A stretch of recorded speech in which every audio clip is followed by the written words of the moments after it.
ಆ, ಇಸ್ಲಾಮಿದು ಧಾರ್ಮಿಕ ಇದಕ್ಕೆ ವ್ಯಾಪ್ತಿಯೊಳಗೆ ಹಿಜಾಬ್ ಬರುದಿಲ್ಲ ಅಂತ. ಒಟ್ಟಾರೆ ಈಗ ಸರ್ಕಾರ ಇಸ್ಲಾಮೀಕರಣ ಮಾಡ್ಲಿಕ್ಕೆ ಶಿಕ್ಷಣ ಸಂಸ್ಥೆಗಳಲ್ಲಿ ಹೊರಟಿದೆ, ಒಂದು ಅಲ್ಪಸಂಖ್ಯಾತನ ಓಲೈಕೆ ಮಾಡ್ಲಿಕ್ಕೆ. ಇದು ಆಕ್ಚುಲಿ ಸರಿಯಲ್ಲ. ಇದರ ಬಗ್ಗೆ ನಾವು ದೊಡ್ಡ ಮಟ್ಟದಲ್ಲಿ ಹೋರಾಟ ಮಾಡ್ತೇವೆ. ಶಾಲೆ ಕಾಲೇಜ್ಗಳಲ್ಲಿ ಯೂನಿಫಾರ್ಮ್ ಎಂಬುದು ಒಂದು ಮಾನದಂಡ. ಯಾಕಂತ ಹೇಳಿದ್ರೆ ಯಾವುದೇ ವ್ಯತ್ಯಾಸಗಳು, ತಾರತಮ್ಯಗಳು ಆಗ್ಬಾರ್ದು. ಬರುವಂತ ವಿದ್ಯಾರ್ಥಿಗಳನ್ನು ಸಮಾನತೆಯಲ್ಲಿ ಕಾಣ್ಬೇಕು. ಅವರ ಕಾನ್ಸಂಟ್ರೇಷನ್ ಶಿಕ್ಷಣದ ಬಗ್ಗೆ ಇರ್ಬೇಕು ಹೊರತು ಡ್ರೆಸ್ ನ ಬಗ್ಗೆ ಇರಬಾರ್ದು ದೃಷ್ಟಿಯಲ್ಲಿ ಆ ಮಾನದಂಡವನ್ನು ಸರ್ಕಾರ ಈ ಹಿಂದೆ ರೂಪಿಸಿತ್ತು. ಸರ್, ಈ ಹಿಂದೆ ನೀವು ಹೋರಾಟ ಮಾಡಿದಾಗೂ ಸಹ ಸಾಕಷ್ಟು ಮುನ್ನೆಲೆಗೆ ಬಂದಿತ್ತು ವಿಚಾರ.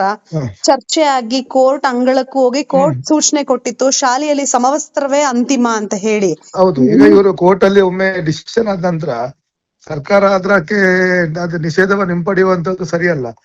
ಕೇವಲ ಓಲೈಕೆ ಮಾಡ್ಲಿಕ್ಕೆ ಮತ್ತೆ ಅಲ್ಪಸಂಖ್ಯಾತರನ್ನು ಮತ್ತೊಮ್ಮೆ ಪ್ಲೀಸ್ ಮಾಡುವಂತ ಒಂದು ಹುನ್ನಾರ.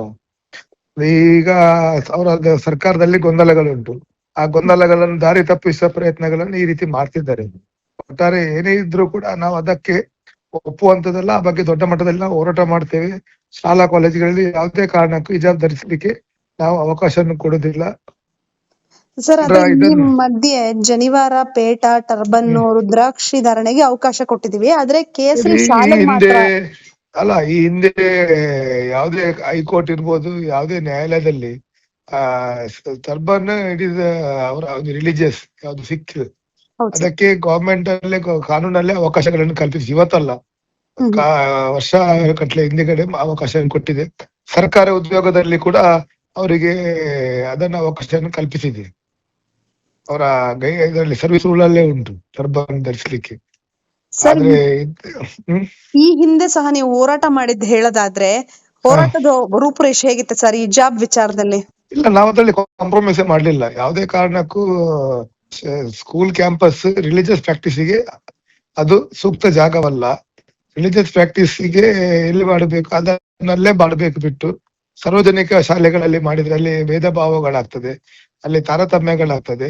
ಅದರಿಂದಾಗಿ ಜನರ ಕಾನ್ಸಂಟ್ರೇಷನ್, ವಿದ್ಯಾರ್ಥಿಗಳ ಕಾನ್ಸಂಟ್ರೇಷನ್ ತಪ್ಪಿದ್ರೆ ಅವರ ಭವಿಷ್ಯಕ್ಕೆ ಅದು ದೊಡ್ಡ ಹಿನ್ನಡೆ ಆಗ್ತದೆ ದೃಷ್ಟಿಯಲ್ಲಿ ನಾವು ವಿದ್ಯಾರ್ಥಿಗಳ ಜೀವನದಲ್ಲಿ ಚೆಲ್ಲಾಟ ಆಡ್ಲಿಕ್ಕೆ ಬಿಡುದಿಲ್ಲ. ಈ ಬಗ್ಗೆ ದೊಡ್ಡ ಹೋರಾಟಗಳನ್ನು ಮಾಡ್ತೇವೆ. ಸರ್ಕಾರದ ಹಿಂಪಡಿಬೇಕು, ಇಲ್ಲದಿದ್ರೆ ನಮ್ದು ಹೋರಾಟ ಮುಂದುವರಿತದೆ. ಸರ್, ಸರ್ಕಾರಗಳು ಬದಲಾದಾಗ ಈ ಆರ್ಡರ್ಗಳು ಚೇಂಜ್ ಆಗೋದು ಕಾಮನ್. ಆದ್ರೆ ಈ ರೀತಿ ಶಾಲಾ ವಿದ್ಯಾರ್ಥಿಗಳನ್ನ ಟಾರ್ಗೆಟ್ ಮಾಡ್ಕೊಂಡು ಮಾಡಿದಾಗ ವಿದ್ಯಾರ್ಥಿಗಳ ಮೇಲೆ ಬಟ್ ಕೋರ್ಟ್ ಒಂದು ಡಿಸಿಷನ್ ಅಲ್ಲ. ಹಿಜಾಬ್ ಎಂಬುದು ಅವರ ಧಾರ್ಮಿಕ ವ್ಯಾಪ್ತಿಯಲ್ಲಿ ಬರುವಂತದ್ದಲ್ಲ, ಅದನ್ನು ಧರಿಸಲಿಕ್ಕೆ ಅವಕಾಶಗಳಿಲ್ಲ ಅಂತ. ಹಾಗೆ ಇದು ಒಟ್ಟಾರೆ ಏನ್ ಗೊತ್ತಾ, ಈಗ ಸರ್ಕಾರದಲ್ಲಿ ಗೊಂದಲ ಉಂಟು. ಆ ವಿಚಾರವನ್ನು ಜನರಲ್ಲಿ ದಾರಿ ತಪ್ಪಿಸುವಂತ ಪ್ರಯತ್ನಗಳು ಆಗ್ತಿದೆ. ಧನ್ಯವಾದಗಳು ಸರ್. ಓಕೆ.